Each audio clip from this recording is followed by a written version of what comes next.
This is, excuse me, this is Dr. Lewis Goldstein, and today is the 9th of October, 1975. After liberation, I was appointed Chief Medical Officer in Camp Dachau By the camp authorities. It was American. And there were 33,000 liberated prisoners there, of different nationalities. Among them maybe around 2,500, 3,000 Jewish people. Chaplain Klausner visited me one day. It must have been around 2 or 3 weeks after liberation, maybe a month, I can't remember exactly, in my office, in the hospital, in the camp hospital. And he saw I was at the same time the radiologist, and I saw I have a lot of X-ray material, films and so on. And he asked me whether I can have some for some other place, because this was left by the SS. I said, all right, have it, as much you can take. And he took it to his car, and I got 2 packs of cigarettes for it. Of course, my situation was at that time not so good. It's not only cigarettes, I would have need something else too. But the cigarettes were a big thing. Right. For a pack of cigarettes, you probably could get food for a week. So, I feel the attitude was not right. The people, I don't say nothing about his attitude, but probably everybody of these people who thought we have here before us some beggar or some deprived person. If you'll give him something, it will be good enough. Even a couple of cigarettes. You see, what puzzles me is the fact that he spent so much time trying to bring in clothes, packages. Yeah, but who got it? That we don't know. We don't know. I heard from some people that they have complained that a big part of the better things went to the black market. And there was no control. I mean, I can't accuse anybody, of course. It wasn't well organized. It wasn't well controlled. The people who got something from these clothes, and so that was the worst day of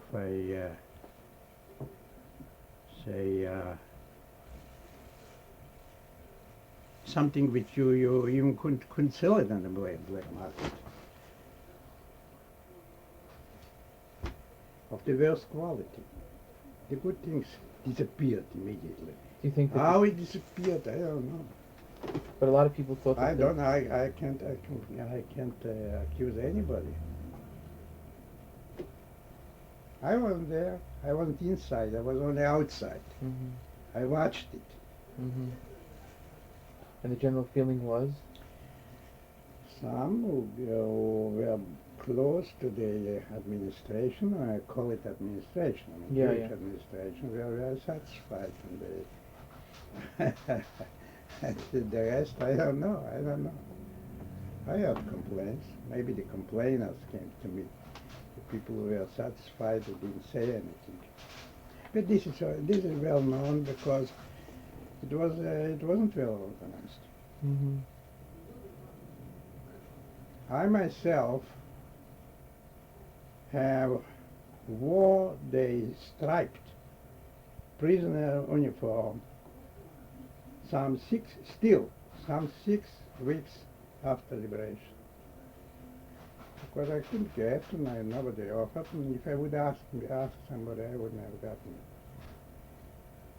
I mean, Did you ever ask Klausner for anything? No, I never. Why? Why should I? Why should I ever ask him? I wasn't. I had in the hospital. I had my food. I mean, and I was satisfied with my prisoner attire. Yeah.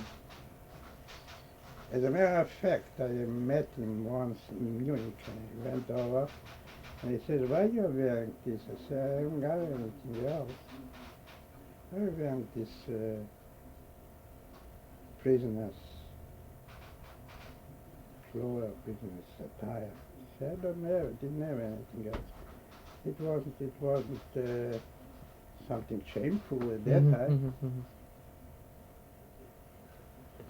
What about the other chaplains that you met? I don't know anybody. Maxwell, do you remember? I don't remember. I heard of one, the other, and some of them were very, very helpful. Who was that? I can't say the name. I don't know.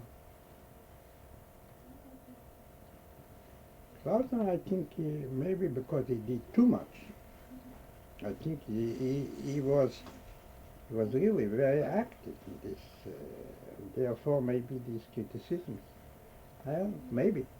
He was very active. I think he neglected his duties as a chaplain of his Yes. Yes? Yes, he did. He neglected his, well, that's why the whole thing is such a incongruous type of thing, because you see, on the one hand, he put himself out.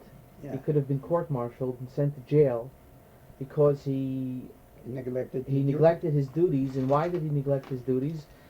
Because he wanted to be with the Sherita Pleta for whatever reason. Yeah, he was very active. That's a fact. Now, I'm just wondering whether the reason why some of these charges could be leveled, it's true that in the beginning there was probably a lot of problems in terms of setting it up, and he couldn't do everything himself. He couldn't stand there and give out. It wasn't his policy to do that also. Most probably. You said charges. I wouldn't charge you. No, I'm not saying you. I'm saying that for instance, I know he told me himself that there were people who brought charges against... That I don't know. Not to my knowledge. Well, there was one one rabbi did, because he said that the stuff was coming to him, etc. And the chaplains had a lot of problems with that because they said they distributed it to everybody, regardless of who it went to. He was very, he was very well known in the but he was well liked by the community. People. And he was well liked by the people. And it's more, possibly, yes, because they were not critical. They didn't see really the inside story. They didn't know what's going on there. So you're suggesting that those people who really had the inside picture. And if there are people that have the inside picture and still they wouldn't tell you anything. I think there must be many who were very critical of his activities.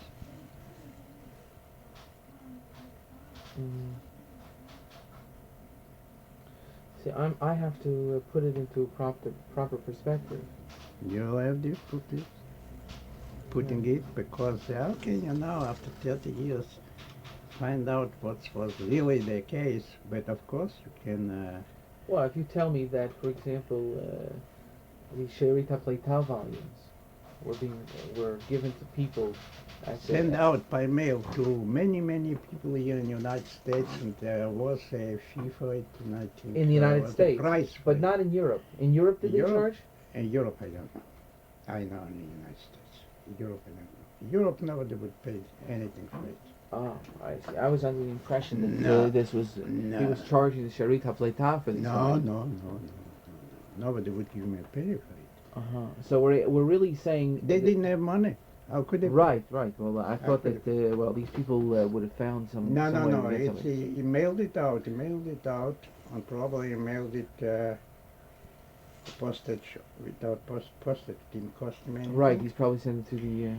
Mail it out in the United States, and I know exactly that. And Levin will know more about it, Jack Levin. And he charged them, and I don't know who got the money. I don't know. I don't believe that any organization got this money for the It's not possible he that collected or he charged. it's not possible that he used this money for in Europe For what? for other activities. For help. For helping. Maybe. I don't believe. Well, what you see the point? What makes you don't believe that believe. that's the case? Something that you know, something concrete, something. No, you look. If we have monies collected for some cause,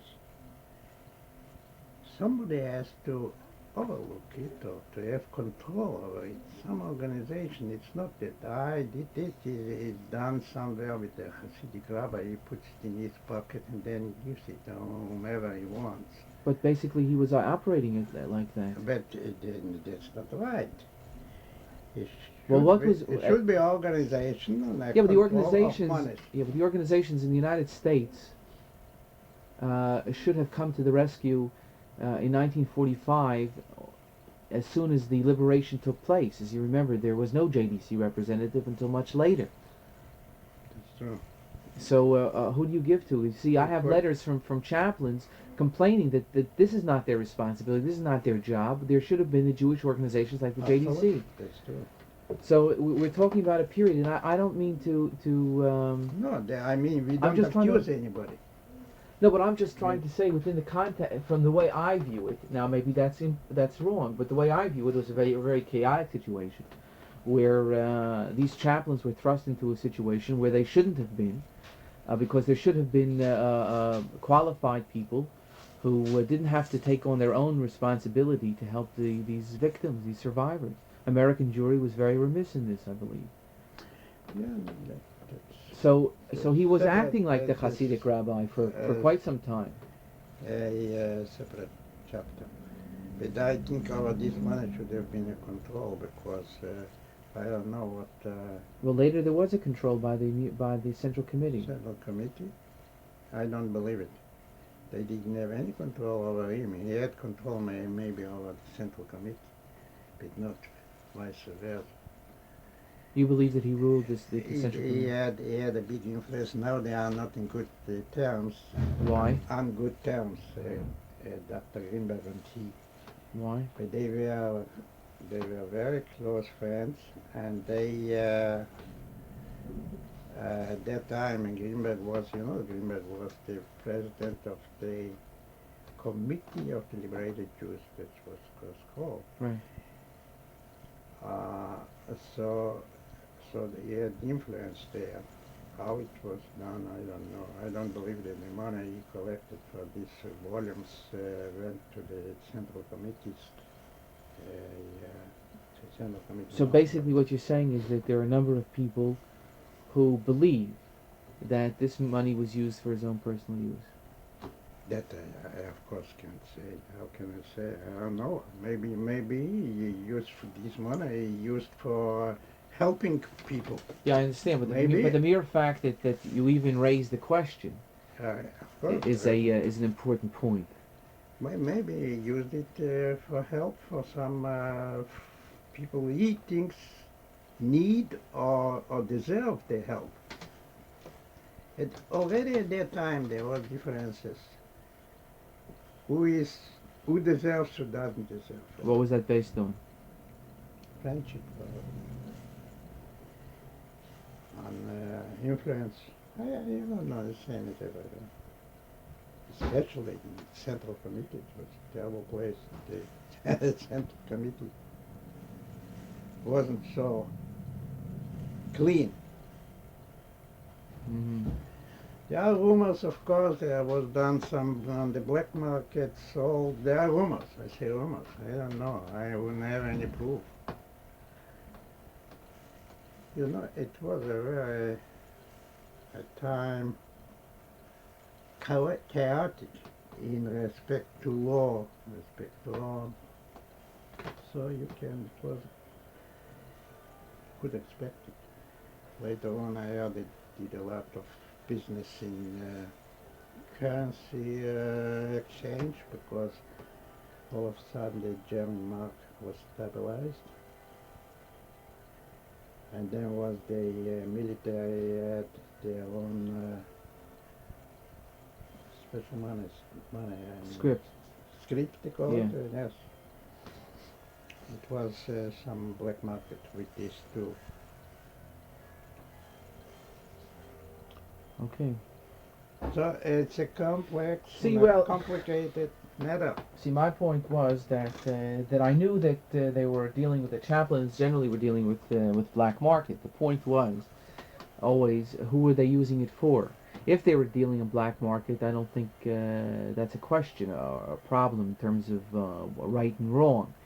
I think the question really is what do they use that money for? How can I know? No, well, but the point is that if we're saying that if you were saying that they dealt with the black market, everybody dealt with the black market. Isn't that correct? Depends.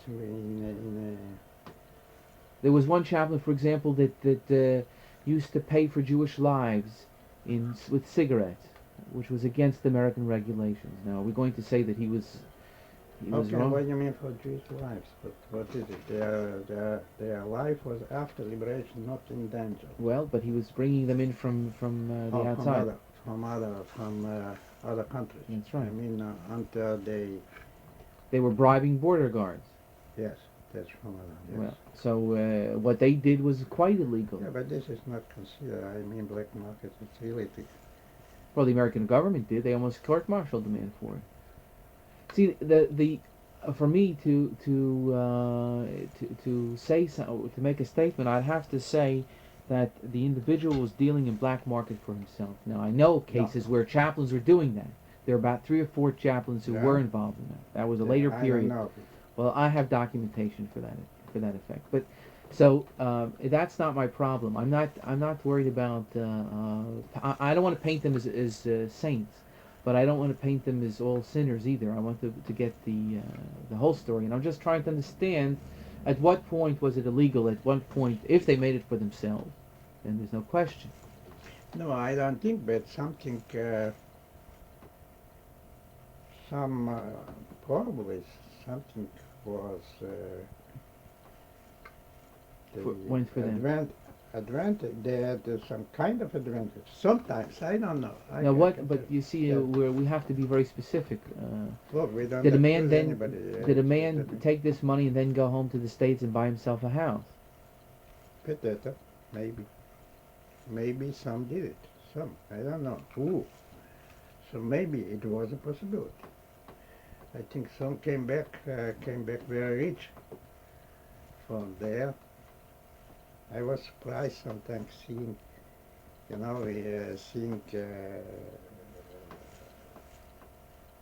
army men who were real dealers on the black market, big dealers in the black market. Not Jewish, not Jews. I mean, maybe Jews too, but I'm not speaking of chaplains. Mm-hmm. So it was a time where people could make a lot of money on the black market. The question still remains: Did the chaplains of that period? I think the chaplains got. You want to know just the chaplains? I don't know. I don't know anybody. I knew only. I heard the names. I might have been once or twice with them on some kind of gathering, but personally I know only Klausner. And Klausner is, he was very active. Yeah, but active doesn't say much. How whether his activity was beneficial for these people or not, I can't say. I only know what I told him about these published papers, or published volumes, that it was a charge for it. I don't know who got the money. I know that he was very influential in the Central Committee. Very. I don't know what now and what happened between the two friends, Greenberg and him. Greenberg. You know what happened to Greenberg? He was very sick, and therefore he had to resign. You know the story. Mm-hmm. No, first he came from from Israel, first he came to Israel. Right. And he was in a high position there. He was the director of the Beilinson Hospital. It's one of the best hospitals in Israel. And then they found out that he's not well mentally. I mean, there's no secret, everybody knows. I don't tell you any secret. What's wrong with him? He had to, he landed now in a psychiatric hospital, was treated. Now it's fine for him, it's very well. And therefore I had to resign from this position. I didn't go back to Israel. Came here. Right. And he's now a psychiatrist. He's now a psychiatrist. I think he's pretty well, but he had a bout of some kind of mental condition a couple of times. Here too. As a matter of fact, the hospital is vacant now. Previously, he was a patient there. Mm-hmm.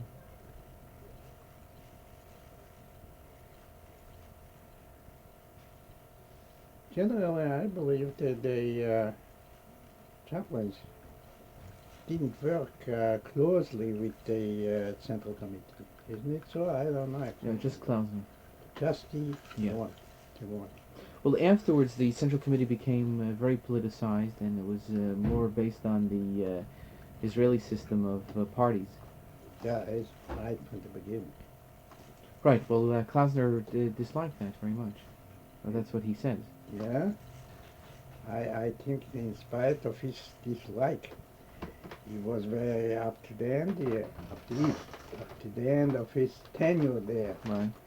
He was very close with them. Yes. Well, I Right. mean, you know, But- you don't throw out the baby with the bathwater. From what I understand, there was really no alternative. Most of the chaplains complained about this. I mean, if you live in Israel today, you still have the same problem. I know. I even wrote something about it, or talked about it. I didn't like, I was the president of the medical association. I didn't like the idea that they tried here too, to have fractions, to have the Mapai and Mapam and the revisionists and so on, which I didn't like. I said that's not right, shouldn't be so. Right?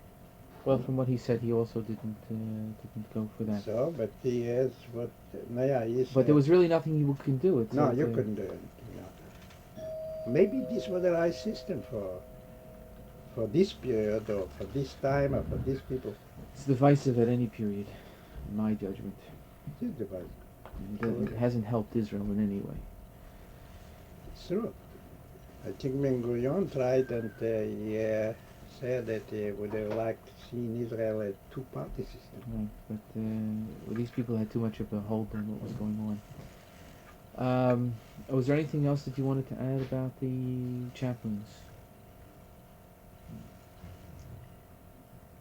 Wasn't there in the headquarters, military headquarters, a chaplain, a chief chaplain, wasn't there? Nadich? Judah Nadich. He had a very good name there. He And had a who good else? name where? Amongst the Sherit HaPleitan?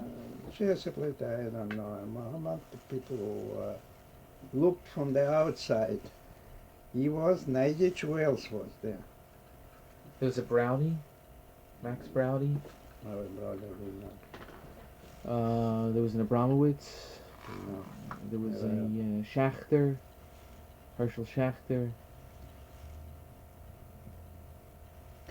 These people didn't have a direct contact with the men, with the individuals, I would say, of the Jewish Plata. Nobody knew them. I only heard that this is a very good name, this Neidich. Really? That's very interesting. I don't know him. Mm-hmm. Well, he's in New York now. New York? He's at the Park Avenue Synagogue. Oh. What is it there? Conservative. Conservative.